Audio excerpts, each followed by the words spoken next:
내 이름은 박순분입니다. 박순분. 이 이름을 쓰기까지 83년이 걸렸습니다. 이름 석자 쓰는 게 뭐가 그리 어렵나 하겠지만 저는 이제 내 이름을 읽고 쓸 줄 알게 됐습니다. 어디서든 당당하게 내 이름 석자를 쓰는 것, 그것이 제 평생 소원이었습니다. 나는 1936년 일제강점기에 태어났습니다.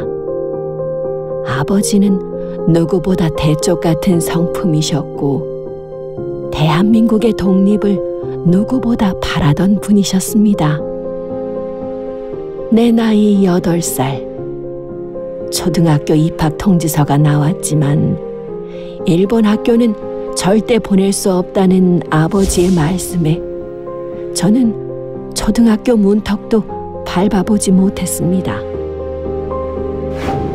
1945년 해방과 1950년 6.25 전쟁이 터지고 생과 사를 오가던 격동의 시기를 지나 저에게도 봄 같은 날이 찾아왔습니다.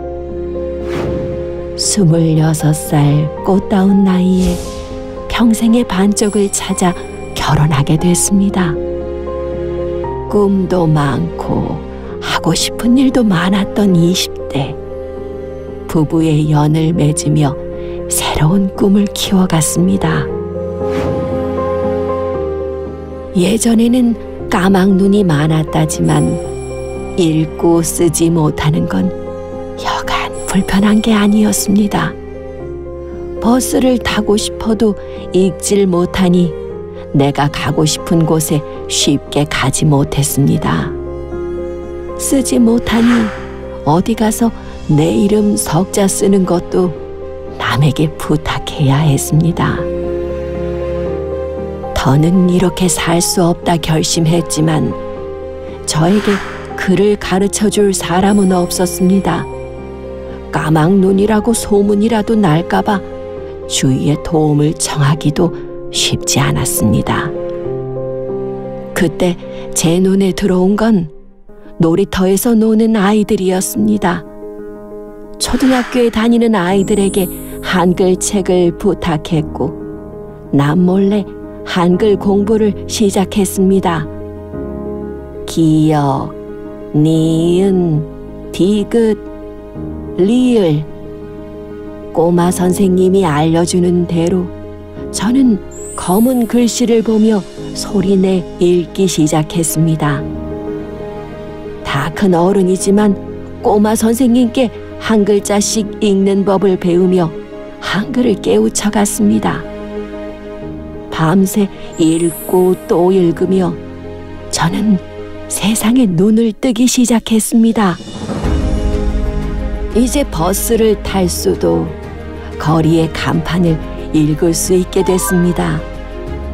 읽기만 해도 이렇게 편할 줄 몰랐습니다.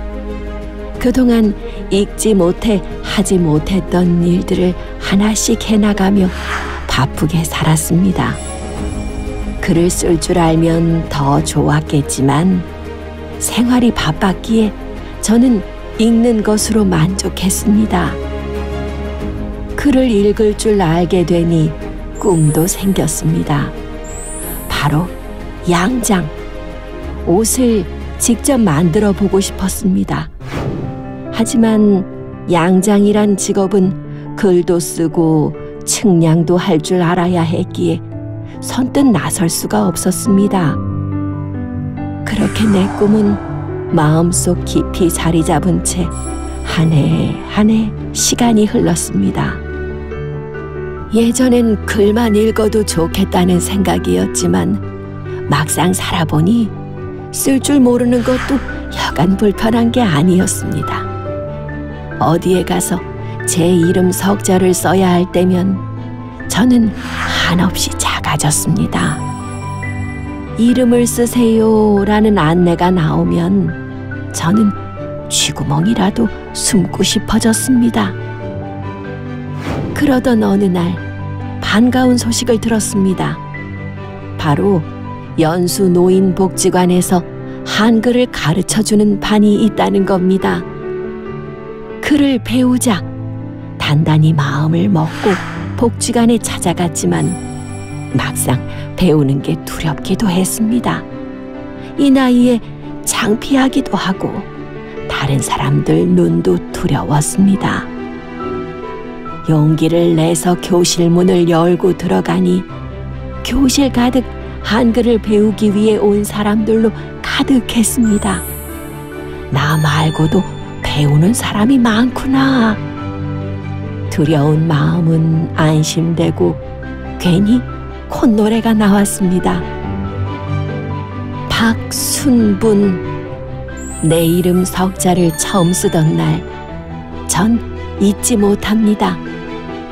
기역, 니은, 디귿을 배우고 쓰면서 저는 그동안 밀린 숙제를 하듯 하루하루가 너무 행복했습니다. 자상한 선생님이 좋았고 같은 또래 친구들이랑 한글을 읽고 쓰는 것을 배우면서 목표도 생겼습니다. 중학교 과정에 도전하기. 80이 넘은 이 나이에 이루고 싶은 꿈이 생긴 겁니다. 너무 큰 욕심이었나요? 금방 배워도 돌아서면 잊어버리고 금방 써봤는데 노트를 넘기면 잊어버리게 됐습니다. 나이가 먹어 그러겠지 했지만 시간이 지날수록 점점 심해졌고 병원에 가니 치매라고 합니다. 이제 기억하는 것보다 잊히는 게 더 많을 거라 합니다. 전 포기하지 않습니다. 비록 중학교 반 진급이라는 목표는 멀어졌지만 다시 초급반으로 내려와 읽고 쓰는 것을 매일 연습합니다. 중학과정에 가지 못해도 좋습니다. 글을 읽고 쓸 수 있다는 것만으로 전 너무 행복합니다. 그리고 아직 나는 포기하지 않았습니다. 그리고 포기하지 않을 겁니다. 아버지가 국민학교 입학원서가 나왔는데 그런 배워 뭐하냐고 학교를 안 보내주셔서 공부를 못했어요. 그래서 그게 철천지 한이 되고 벌써 뭐 쓰라고 하면은 준혁이 들고 좋았죠. 그래서 와서 물어보니까 한글 교실도 있다 그래가지고 그 다음부터는 온 세상을 내가 혼자 다 얻은 것 같은 게 그때 우리 시절에 나이 또래 된 사람들이 이렇게 와서 배우는 걸 보니까 즐겁고 기쁘고 뒤늦게라도 이 한을 푸는구나 하는 마음에 참 좋았습니다. 다 하고 싶지요. 배우지 못한 한이라 다 영어도 배우고도 싶고 한문도 배우고도 싶고 뭐 다 하고 싶어요. 구청에서도 많이 도움을 주시니까 그래서 좋아요. 그렇게 여러분들이 이렇게 또 도와주셔서 또 저의 또 생활이 이렇게 즐겁게 지내서 좋습니다.